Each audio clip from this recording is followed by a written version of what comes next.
Every morning the wake-up call rings. And technology has given us this great gift called snooze. In Manorama style, you can go on saying, Gamanagada, Gamanagada. And after every 10 minutes, it will beg you again. Can you wake up? Can you wake up? Again, snooze it and go to sleep. So every morning, for all of us, we wake up and then we get up. Waking up is when you hear that sound and we go back to sleep. It rings, we go back to sleep. Between that waking up and getting up, there is this small gap in which World War III happens. And suddenly your mind supplies you with a lot of idea. You are tired, you went to sleep late, you need rest. Some article which you read 14 years ago, you need minimum so many hours of sleep. That time only it will all come to your head. Sweetheart, sweetheart, do you realize your mind is playing games with you? I can understand if your mind is playing games with others. It's playing game with you. And for many of us who made the decision previous day, next day I'll get up. I'm not still telling you Brahma Muhurt early man. Whatever, that those of you get up 6:30, 7, some of you that early afternoon, 8 o'clock. Early afternoon, 8 o'clock, they set up a wake-up call and get up. Sun is coming and frying his ass. How he manages to sleep, I don't know. Some DNA transfer from Kumbhakarna has happened.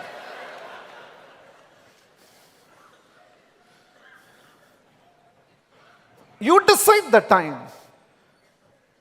But you should conquer that gap. Not for my sake. Not because the program is called Dinacharya. Please understand what is happening to you. For all the potential all of us have, we should be living a legendary life. Why many people don't live a legend life? What is our problem? Our problem is this. When you want to wake up at 6:30 and you're not able to wake up at 6:30, a lot of people get, all of you are inside. See, we are all of this category. When a system helps us, we like the system. So all of you are inside. Program exactly started on time. So you're all very, very nice. So with infinityism, Mahatriya, no, the program always starts on time. One day if you're late, this is not a good system. See, people have to be practical. See, the traffic and other things, parking is not there. He cannot expect everybody to come on. We are all like that.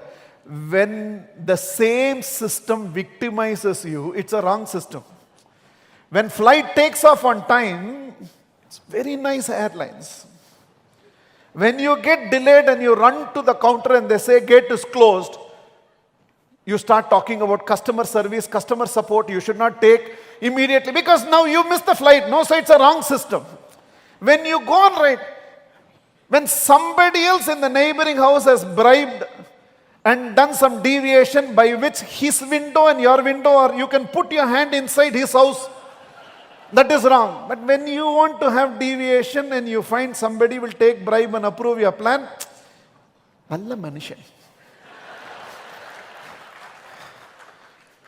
He just took something and did the job for me. So we are all like that. So today you are all here and program has started on time. It's a good system.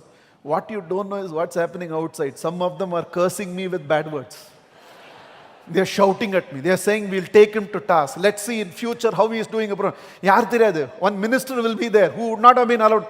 Nobody, even Prime Minister of the country will not be allowed inside my program if he comes late. You can put me in jail also if you want, but I will not allow a latecomer inside my program. That's very clear. Why Mahatriya? There is a reason. When a police dog is trained and after it is disciplined, you can leave the police dog without a leash. It knows what to do with its freedom. Because it has been disciplined so much, it will not abuse that freedom. If you take an ordinary dog and remove the leash, it will lick shit. Because it does not know what to do with its freedom.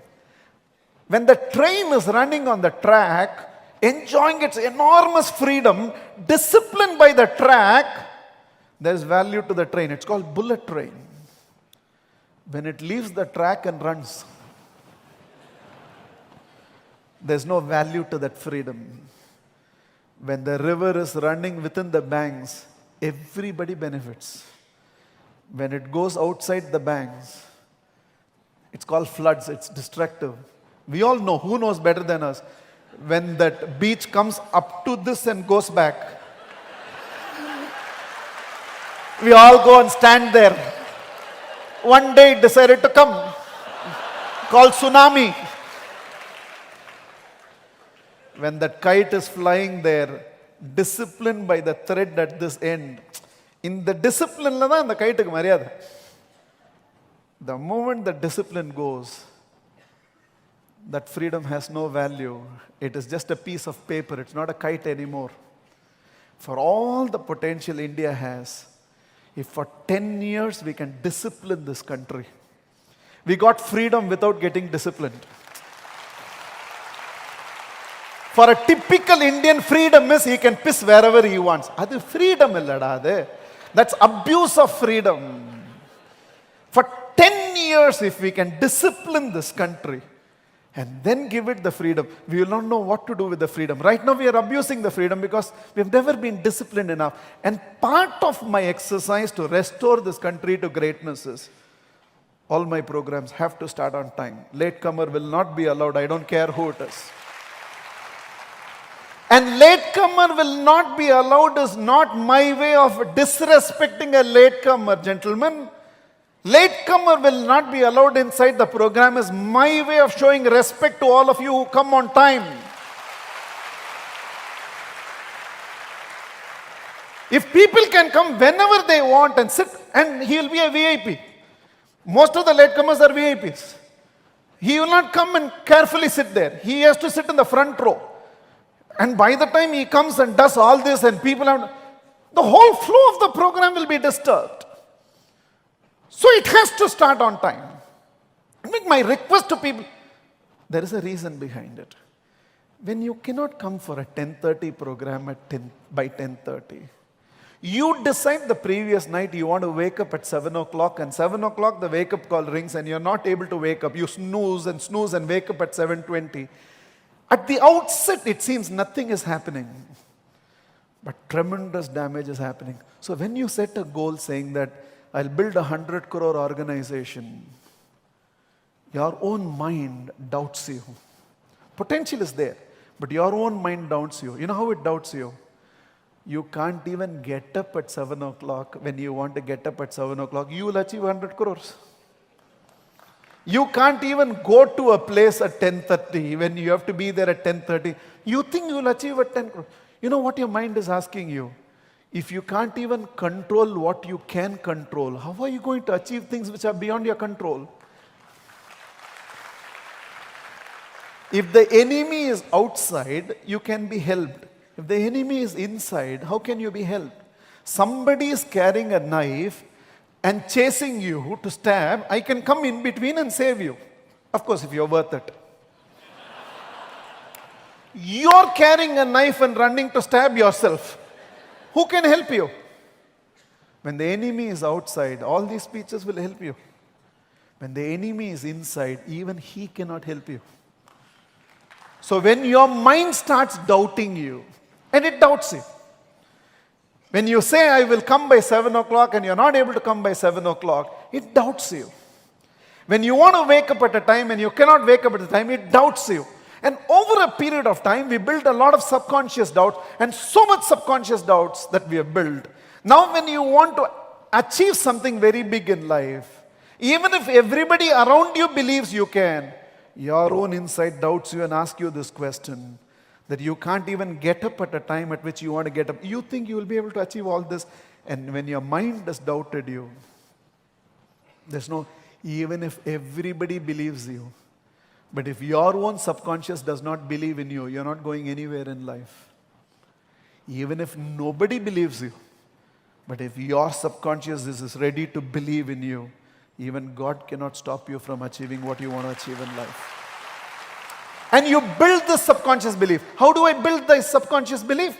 By making a commitment and honoring a commitment. By making a promise and living by the promise, my own subconscious, anything. Have you told your child before coming to this program? Child said, Appa, I will also come. You wanted to leave the child and come.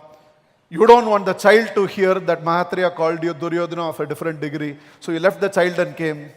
And you told the child, when I come back, I'll get you chocolates. You are not going home without those chocolates. You made a promise, you will live up to that promise. You will live up to that promise. You told your parents tomorrow morning you're going to take them to the temple because tonight you will be practicing liquid spirituality and tomorrow solid spirituality.